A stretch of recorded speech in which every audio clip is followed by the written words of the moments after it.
Buenos días de nuevo, Eduardo. Buenos días. Bienvenido al canal de televisión de Tendencias 21. Yo aparezco en mi casa. Por supuesto que es tu casa. Quería que habláramos hoy de tu campo específico de conocimiento, que es la biotecnología ambiental. ¿Podrías explicarnos exactamente qué es? Bueno, para el gran público, claro, no para tus alumnos, sino para el gran público. Claro, vamos a explicarlo muy sencillo, ¿no? Nosotros pusimos a trabajar desde hace mucho tiempo en el Neolítico a animales para nosotros, ¿no? Los caballos, las vacas a producir, etcétera, etcétera. Una buena manera de entender la biotecnología es que podemos poner a trabajar microbios. Los microorganismos podemos no verlos, pero pueden hacer trabajos extraordinariamente importantes. Por ejemplo, en la típica biotecnología, un ejemplo es en una bacteria, Escherichia coli y tal, se puso el gen de la insulina humana. Entonces esa bacteria produce insulina exactamente igual, es un gen humano exactamente igual que la insulina humana, y podemos recuperar esa insulina e inyectarla en las personas que son diabéticos. Tradicionalmente la biotecnología se empleó mucho hacia ese tipo de cosas, pero se puede poner a hacer cosas ambientales. La biotecnología, un ejemplo de biotecnología ambiental es, por ejemplo, casi el 25% de la minería del cobre en grandes zonas de Chile, que es la principal minería. Los mineros son bacterias, las recogen, las precipitan, tal. Otros ejemplos son, pues bueno, mucho de las estaciones depuradoras de aguas residuales en realidad son estructuras que permiten que los microorganismos hagan ahí su... depuren, por así decirlo. Hay que pensar que todo el planeta funcionó depurándose por sí mismo antes de que hubiera seres humanos, ¿no? Y esto lo hacen los microorganismos. Mira, y si nosotros siempre los microbios, como se dice vulgarmente, sí, los asociamos a cosas malas, o sea, es una infección microbiana, estás enfermo, hay que tratar un antibiótico. ¿Cómo podemos cambiar esa visión de que es algo positivo? Porque en realidad estamos hablando de pues una cultura social que no está bien formada en este campo. Es una cultura de ignorancia. Los microbios son muy importantes. Por ejemplo, eso, en la mitad del aire que respiramos lo hace un grupo de microbios que hacen la fotosíntesis en el mar, ¿no? El resto, la otra mitad la hacen las plantas verdes, ¿no? Entonces los microbios son enormemente importantes porque condicionan los ciclos de los elementos en el planeta, etcétera, etcétera. Hay algún ensayo muy divertido que dicen que hicieron los astrónomos como Carl Sagan o esta gente, y que dice que si viniera una sonda extraterrestre aquí, se irían diciendo este es un planeta de microbios y tal, porque les sería muy fácil detectar a los microbios y no tan fácil detectarnos a nosotros, pese a nuestras historias. ¿Y eso por qué? Bueno, pues porque existe una cantidad enorme de microbios, hay una cantidad enorme y tal. Muchísimo más que lo que representa la especie humana. Más, claro. Solo nosotros, encima nuestra y dentro, tenemos unos 2 kilos de microbios. Pero como no pesan casi nada, el número de microbios es miles de millones de veces mayor que el número de todos los seres humanos que existieron y que existirán, ¿no? A lo largo de toda la historia. Entonces, pues eso. Bueno, ¿cómo se puede aprovechar el trabajo de los microbios? Bueno, se puede... porque hay una ciencia de todo eso. Claro, a grandes rasgos la biotecnología, la microbiología industrial es lo que intenta, ¿no? Digamos, a nosotros nos costó mucho, entre comillas, domesticar vacas, tal, y domesticar plantas para que fueran tal.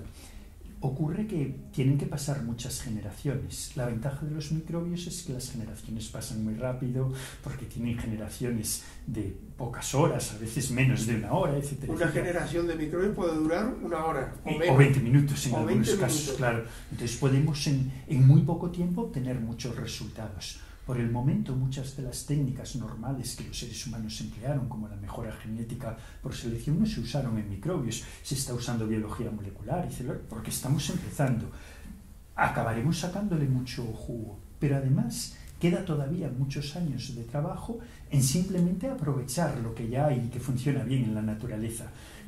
Una buena parte de la biotecnología ambiental consiste en coger organismos que están haciendo cosas y emplearlos para... Por ejemplo, pon ejemplos prácticos que se hayan usado bien vosotros o que... Te pongo ejemplos prácticos. Mira, en 1919 aproximadamente Standard Oil hizo una perforación de petróleo en el Neuquén, en Argentina, era muy caro sacar el petróleo y tal, se fueron, el cierre funcionó mal y empezó a salir petróleo. Como es un lugar aislado, lleva saliendo petróleo decenas de años, casi 100 años, nadie hizo nada.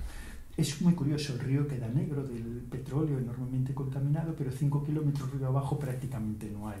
No queda petróleo, está degradado. Nosotros fuimos allí y comprobamos qué microorganismos degradan ese petróleo, etcétera, etcétera. Esos microorganismos seleccionamos a muchos de los buenos y son microorganismos que se han utilizado en multitud de casos pues, para degradar petróleo, biodiesel, petróleo gasoil, vertidos normales, ¿no? Chapapote también. Chapapote, cosas de estas. Por ejemplo, fíjate, existe una mina de uranio que quedó abandonada en el año 2000, de ahí extrajimos, aquí muy cerca, en Salamanca, en Salices. Ahí extrajimos unos microbios que viven ahí. Estos microbios son capaces de resistir el uranio y capturarlo en su interior, ¿no? Y el uranio no solo tiene un efecto radiactivo, que es mucho menos importante que su toxicidad como metal pesado. Entonces, de alguna manera, todo esto está entre comillas, este es un ejemplo en Mantillas, pero es un ejemplo de que probablemente podamos llegar a utilizar estos microorganismos en vertidos tipo Fukushima y tal, sin que Chernóbil, etcétera, etcétera, sin que la gente se exponga, ¿no? Podemos ponerlos. Y realmente, por ejemplo, en el caso ese de Japón, ¿se aplicó? No se aplicó. No, te cuento, porque Japón tuvo la mala suerte de ser un problema de vertido al mar.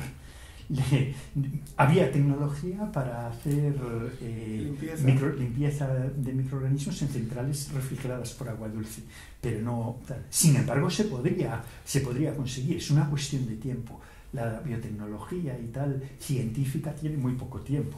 Los egipcios y todos estos que hacían yogur ya hacían biotecnología sin saber qué eran estos microorganismos. Pero has dicho una cosa muy importante, que por accidentes que puedan haber o pérdidas o fugas en centrales nucleares se pueden tratar con biotecnología. Se podría tratar, pero no solo Pero Chernóbil no ocurrió, por ejemplo. No, Chernóbil no ocurrió. ¿Estaba muy pronto para todos estos desarrollos? Sí, digamos, bueno, pues yo lo que sí creo es que no solo para el sector nuclear, ¿no? Ya. El sector nuclear llama mucho la atención, sí, claro, y tal, pero probablemente los vertidos y los daños producidos por el sector nuclear son ridículos frente a otros daños, ¿no? Claro, en Japón todo el mundo habla de Fukushima, pero murió mucha más gente en los accidentes de las centrales térmicas que también estaban al lado del mar, ¿no? Claro, pero eso no nos llamó tanto la atención, ¿no?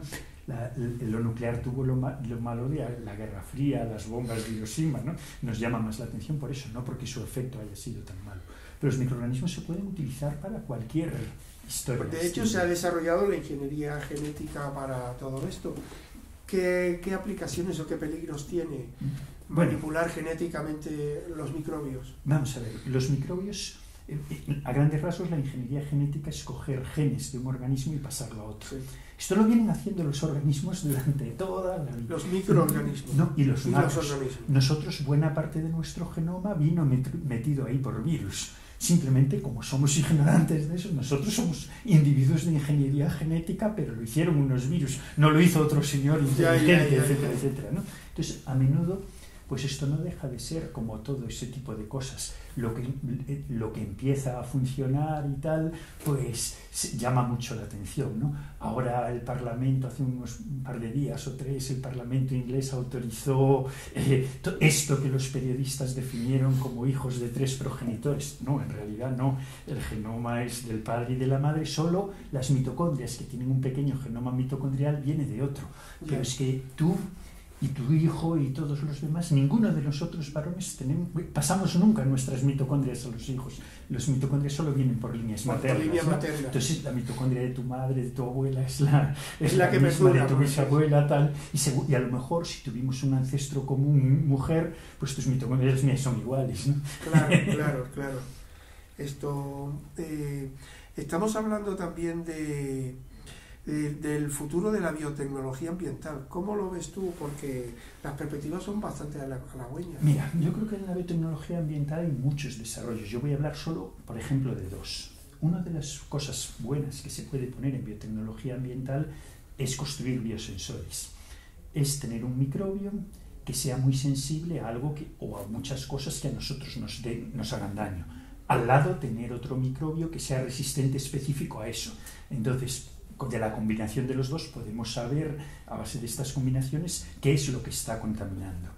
La ventaja es que la respuesta del microbio es muy rápida. Yo puedo tener un sistema analítico químico por HPLC, es muy bueno, exacto, tal, un plasmamasas, tal, y determinar muy bien, excelentemente, y eso hay que seguirlo haciendo. Pero un biosensor en segundos me puede dar una respuesta a muchísimas cosas.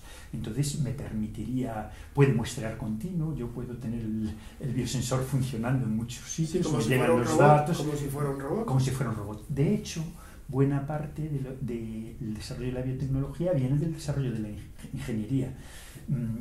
Nosotros tenemos un biosensor funcionando y algunas patentes de biosensores hechas a medias con gente de ingeniería, porque el desarrollo de la ingeniería permitió todo ese soporte, la transmisión de datos, etcétera, etcétera, ¿no? Porque una última pregunta, ¿cómo se consigue eso en la práctica? O sea, tú tienes un bichito. Claro, tienes un bichito. ¿Y cómo se trabaja con ingeniería a ese nivel? Porque el bichito estuvo preparado genéticamente en un laboratorio para que fuera muy sensible a un tóxico, lo que sea. Por ejemplo. Porque estuvo preparado por vosotros. Claro, por un grupo biológico, intencionadamente. Y luego eso se fija y digamos, ese bichito emite una señal. En nuestro caso es una señal de fluorescencia. Cuando aumenta mucho su fluorescencia es que el bicho está mal, por así decirlo, ¿no? O producción de oxígeno. Cuando no produce oxígeno, está entonces alerta. Y toda esa parte está asociada a una ingeniería.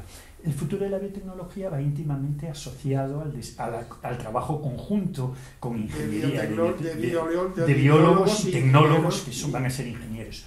Piensa que, por ejemplo, toda la remediación, la bioremediación y tal, los organismos, los microbios son muy lentos. Pero los químicos, ¿a qué llama bioremediación? A cómo conseguir que un microbio trabaje degradando algo. Claro. ¿No? Entonces, nosotros podemos tener un vertido. Eso puede fijarse sobre un material químico, porque los microbios degradan ese vertido, pero son lentos. Queda ahí retenido y los microbios van haciendo su trabajo. El vertido siempre es puntual. Claro. Y ya para terminar, ¿qué podemos esperar para la vida de las personas el desarrollo de la biotecnología ambiental? Bueno, ¿en qué nos va a beneficiar? Bueno, todo depende de cuánto se invierta, cuánto se empuje y tal, pero va íntimamente asociado al deterioro del medio ambiente.